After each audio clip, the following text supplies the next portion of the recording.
आज की पीढ़ी के लिए दिल्ली का सबसे बड़ा कांड निर्भया कांड है और उससे पहले की पीढ़ी के लिए तंदूर कांड। लेकिन इन सब के पहले भी एक बार दिल्ली दहल चुकी थी। 1978 में गीता चोपड़ा और संजय चोपड़ा कांड हुआ था, जब देश के सामने आए थे दो ऐसे खतरनाक बदमाश जिनके नाम लोग आज तक बदमाश जोड़ियों के लिए इस्तेमाल करते हैं, रंगा बिल्ला। इन्होंने दिल्ली में चलती सड़क से दो बच्चों को अगवा कर लिया। कौन थे ये रंगा बिल्ला और कैसे हुआ ये अपहरण, इसे आप कहानी के पहले हिस्से में देख चुके हैं। अगर नहीं देखा है तो देख लीजिए, क्योंकि अब रंगा बिल्ला के खूनी खेल में सुनाऊंगा मैं कहानी उसके आगे। एक नेवी ऑफिसर की 16 साल की बेटी गीता चोपड़ा अपने भाई संजय के साथ दिल्ली के गोल्डा थाने के पास खड़ी थी और आकाशवाणी भवन तक जाने के लिए लिफ्ट मांग रही थी। लिफ्ट देने के बहाने गीता और उसके भाई संजय को रंगा बिल्ला ने अपनी गाड़ी में बिठा लिया, लेकिन गाड़ी आकाशवाणी भवन की तरफ नहीं गई बल्कि किसी और तरफ ही दौड़ पड़ी। गाड़ी दिल्ली के पॉश इलाके से गुजरती रही। अंदर से लहूलुहान हो चुका गीता का भाई संजय चिल्लाता रहा, बचाओ बचाओ, लेकिन गाड़ी रुकी नहीं। गाड़ी के शीशे पर मुंह सटाकर जब संजय बचाओ बचाओ चिल्ला रहा था तो एक स्कूटर सवार भगवान दास ने सुन लिया। उसने देखा कि आगे दो लोग बैठे हैं। एक लड़की पीछे ड्राइवर का बाल नोच रही है, उसके बगल में बैठा लड़का खून से लथपथ मदद के लिए चिल्ला रहा है। ये सब कुछ देख भगवान दास एक पल को धीमी हुई गाड़ी के तरफ बढ़े, लेकिन उनके पहुंचने से पहले ही गाड़ी ने रफ्तार पकड़ ली। लेकिन भगवान दास ने समझदारी दिखाते हुए तुरंत पुलिस को इस बात की सूचना दे दी। गाड़ी जब आगे बाबा खड़क सिंह मार्ग से गुजरी तो यही मंजर डीडीए के जूनियर इंजीनियर इंद्रजीत सिंह ने भी देखी। राम मनोहर लोहिया अस्पताल के पास गाड़ी तेज रफ्तार से गुजरती है। कार में उन्हें दिखा कि दो बच्चे चीख रहे हैं। उन्होंने भी गाड़ी रोकने की कोशिश की, पीछा भी किया, लेकिन खूंखार रंगा बिल्ला सिग्नल को तोड़ते हुए भाग गए। फिर इंद्रजीत ने भी गाड़ी का नंबर HRK 8930 बताते हुए पुलिस को इस पूरे घटना की सूचना दे दी। इधर रंगा और बिल्ला गाड़ी भगाते हुए रीच के इलाके में पहुंच गए।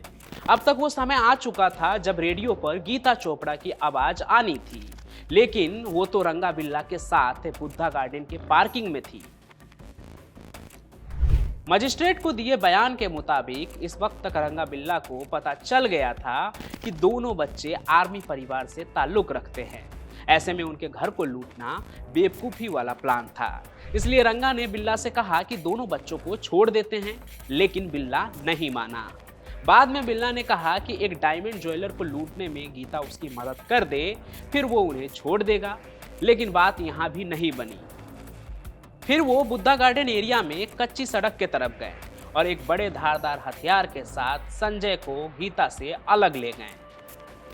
कुछ दूर जाने के बाद उन्होंने संजय को झुकने को कहा, लेकिन वो नहीं माना। फिर बिल्ला ने रंगा से कहा कि संजय को खत्म कर दे। रंगा ने संजय के हाथ पर हमला कर दिया। संजय चिल्लाने लगा, मत मारो मत मारो, क्यों मारते हो। बिल्ला ने देखा कि रंगा उसे मारने में झिझक रहा है और उसने गुस्से में रंगा के हाथ से हथियार छीनी और एक के बाद एक 10 हमलों के साथ 14 साल के संजय को वहीं ढेर कर दिया और फिर रंगा से बोला कि लाश को ठिकाने लगा दो। इस वक्त बिल्ला का गुस्सा देखकर खुद रंगा भी उससे डर गया और उसने वही किया जो बिल्ला ने उससे कहा। फिर जब वो वापस कार के पास लौटा तो देखता है कि बिल्ला गीता के साथ कार के अंदर ही जबरदस्ती कर रहा है। 16 साल की उस गीता के साथ, जिसे ये पता भी नहीं था कि उसके भाई की हत्या हो चुकी है।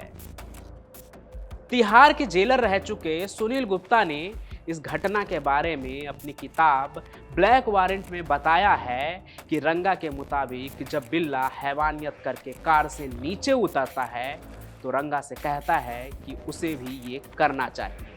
मना करने पर वो रंगा को फोर्स करता है कि वो गीता के साथ वही करे जो उसने किया है। फिर खुद बिल्ला ही दोबारा से गीता के साथ कार के अंदर ही जबरदस्ती करता है।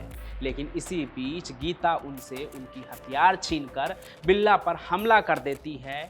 बिना किसी कपड़े के ही वो सड़क की तरफ दौड़ पड़ती है, लेकिन ये लोग गीता को पकड़ लेते हैं। बिल्ला गीता को तुरंत मार देना चाहता था, लेकिन रंगा कहता है नहीं, उसे कपड़े पहनने दो। गीता इतनी घबराई हुई थी कि उसे खुद कपड़ा पहनने का होश नहीं था। तब रंगा उससे कहता है कि अभी तुम्हें भाई के पास ले जाएंगे और अगर वो तुम्हें ऐसे देखेगा तो क्या होगा। इस बात पर गीता कपड़ा पहन लेती है, लेकिन उसे क्या पता था कि इन दो हैवान ने पहले ही उसके भाई को मार दिया है और अब बारी उसकी थी।